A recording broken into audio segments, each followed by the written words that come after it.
दोस्तों नमस्कार, स्वागत है आपका यूट्यूब चैनल एबीटेक में। आज है 18 दिसंबर 2023 और जान लेते हैं आज की महत्वपूर्ण खबरें जो आज के प्रमुख समाचार पत्रों पर छाई हुई हैं और आप लोगों के लिए बहुत ही इम्पोर्टेंट हैं। सबसे पहले देखिए, यहाँ पर दिया गया कि यूपी पीएससी में आज जुटेंगे 14 राज्यों के आयोगों के अध्यक्ष और सदस्य, हो गए बड़े बदलाव की तैयारी। तो उसी के बारे में यहाँ पर देखो अपडेट है कि लोक सेवा आयोग में सोमवार को देश के 14 राज्यों के लोक सेवा आयोगों के अध्यक्ष और सदस्य जुटने जा रहे हैं। साक्षात्कार तकनीक पर आधारित इस एक दिनी कार्यशाला में अध्यक्ष और सदस्य अपने सुझाव देंगे।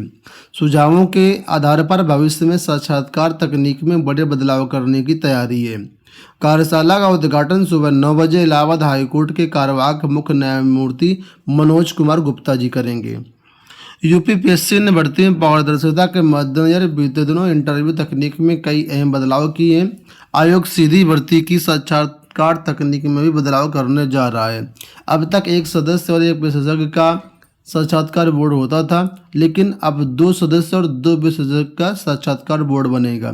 ऐसे अहम बदलावों के प्रभाव को लेकर के भी कार्यशाला में मंथन किया जाएगा। इसके साथ ही कार्यशाला में शामिल होने जा रहे 14 राज्यों के आयोग के अध्यक्ष और सदस्य वन टाइम रजिस्ट्रेशन की सफलता का राज भी जानेंगे। यूपी पीएससी देश का एकमात्र आयोग है जिसने ओटीआर को सफलतापूर्वक लागू किया।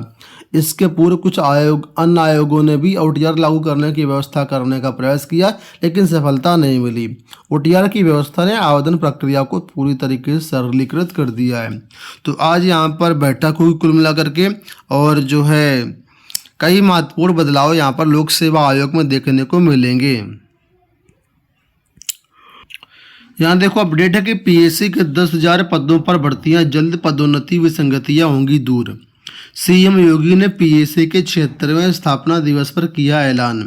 तो मुख्यमंत्री योगी आदित्यनाथ ने ऐलान किया है कि पीएससी के 10,584 पदों पर सीधी भर्ती की प्रक्रिया जल्द शुरू की जाएगी। उन्होंने पीएससी में पदोन्नति विसंगतियां भी जल्द दूर करने का आश्वासन दिया। कहा कि इसके लिए गृह विभाग को निर्देश दिया जा चुका है। तो 76वें स्थापना दिवस पर कल माननीय सीएम संबोधित कर रहे थे, उसी दौरान उन्होंने सारी बातें कही कि पीएससी में जल्द ही 10,500 पदों पर भर्तियां की जाएंगी। यहाँ देखो अपडेट है कि धरने पर बैठी महिला अभ्यर्थियों की तबीयत बिगड़ी। 69,000 शिक्षक भर्ती में 1 नंबर से नियुक्ति से वंचित छात्र इको गार्डन में 4 महीने से अधिक दिन से धरना दे रहे हैं। ठंड बढ़ने के कारण कोर्ट के आदेशानुसार 1 अंक नंबर जोड़कर परिणाम जारी करने के लिए डटे हुए हैं।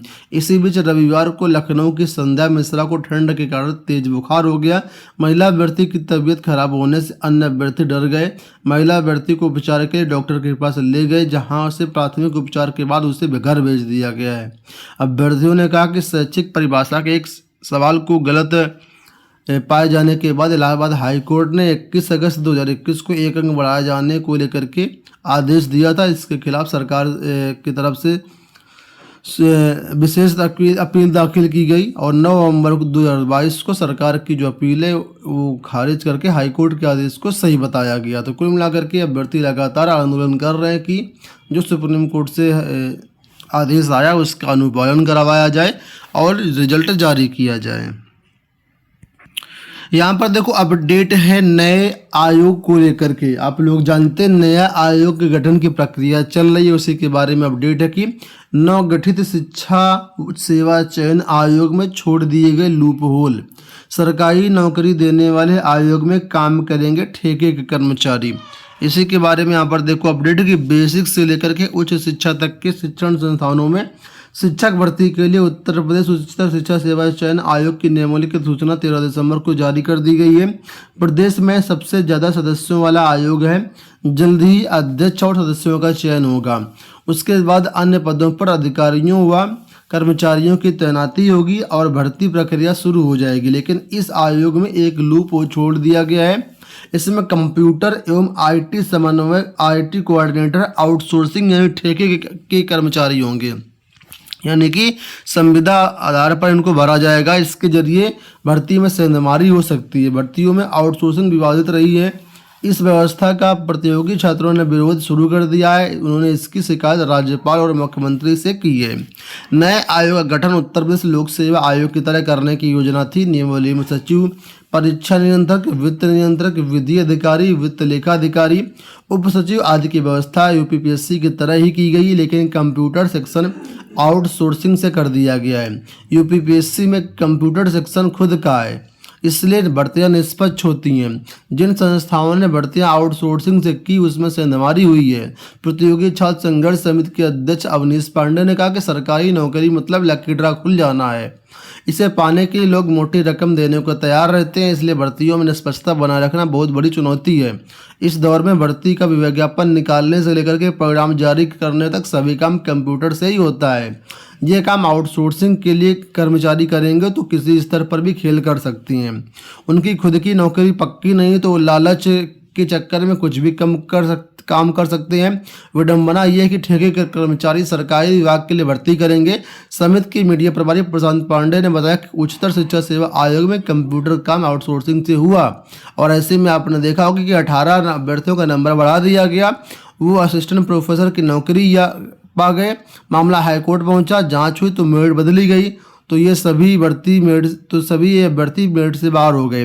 अब जो लोग मेरिट में आए उनको नियुक्ति नहीं मिल रही है, क्योंकि मेरिट कम वाले कॉलेजों में कारोबार ग्रहण कर लिए हैं। तो यहाँ पर साफ तौर पर विरोध किया गया है कि जो परीक्षा संबंधी महत्वपूर्ण काम है वो सब आउटसोर्सिंग की जिम्मेदारी में रखा जाएगा और ऐसे में जो है गड़बड़ी होने की पूरी आशंका रहेगी।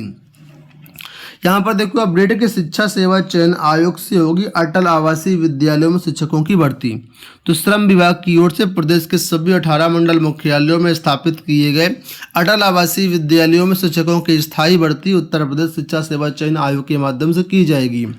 फिलहाल इन विद्यालयों में नवोदय विद्यालयों के सेवानिवृत्त शिक्षक बच्चों को पढ़ा रहे हैं। उत्तर प्रदेश भवन एवं अन्य सन्निमार कर्मकार कल्याण बोर्ड में पंजीकृत निर्माण श्रमिक के बच्चों और कोरोना काल में अनाथ हुए बच्चों को निःशुल्क शिक्षा देने के लिए योगी सरकार ने सभी मंडल मुख्यालयों में अटल आवासीय विद्यालयों की स्थापना की है। इन विद्यालयों में कक्षा 6 से 12 तक की पढ़ाई की जाती है और फिलहाल इनका जो प्रथम सत्र 2023-24 से ही प्रारंभ हुआ है। तो आने वाले टाइम पर जो भी भर्तियाँ होंगी यहाँ पर अटल आवासीय विद्यालयों में वो भी नए आयोग के माध्यम से करवाई जाएंगी। बीपीएससी ने TRE-2 की कई विषयों की कई प्रकार के पदों के लिए जो द्वितीय उत्तर कुंजी है वो जारी कर दी है। तो यहाँ पर देखिए लिखा है 7, 8 और 10 दिसंबर को जो परीक्षाएं हुई हैं इसको लेकर के द्वितीय औपबंधिक उत्तर कुंजी जारी कर दी गई है। तो आप लोग इस उत्तर कुंजी को मिलान कर सकते हैं और कई सारे प्रश्नों के उत्तर भी बदले गए हैं। साथ ही अभी भी अगर आपको लगता है कि प्रश्न में कोई त्रुटि है तो आप लोग इसको भी चैलेंज कर सकते हैं। लेकिन इस बार चैलेंज करने के लिए 500 रुपये शुल्क के साथ आपको जो है यहाँ पर चैलेंज करने का मौका दिया गया है। तो आप लोग देख लीजिए और अपना मिलान कर लीजिए। यहाँ देखो अपडेट है पुरानी पेंशन को लेकर के बताया गया कि पुरानी पेंशन के लिए जल्द मेमोरेंडम जारी नहीं हुआ तो होगा आंदोलन।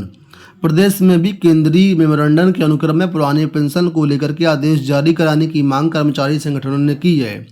ऐसा नहीं होने पर जनवरी से आंदोलन की चेतावनी दी गई है। ये निर्णय पुरानी पेंशन विसंगति समाधान संघर्ष मोर्चा की रविवार को विधायक निवास के कॉमन हॉल में आयोजित बैठक में लिया गया। इनका कहना है कि जल्द से जल्द मेमोरेंडम जारी किया जाए, अदरवाइज यहाँ पर आंदोलन होगा पुरानी पेंशन लागू करने के लिए।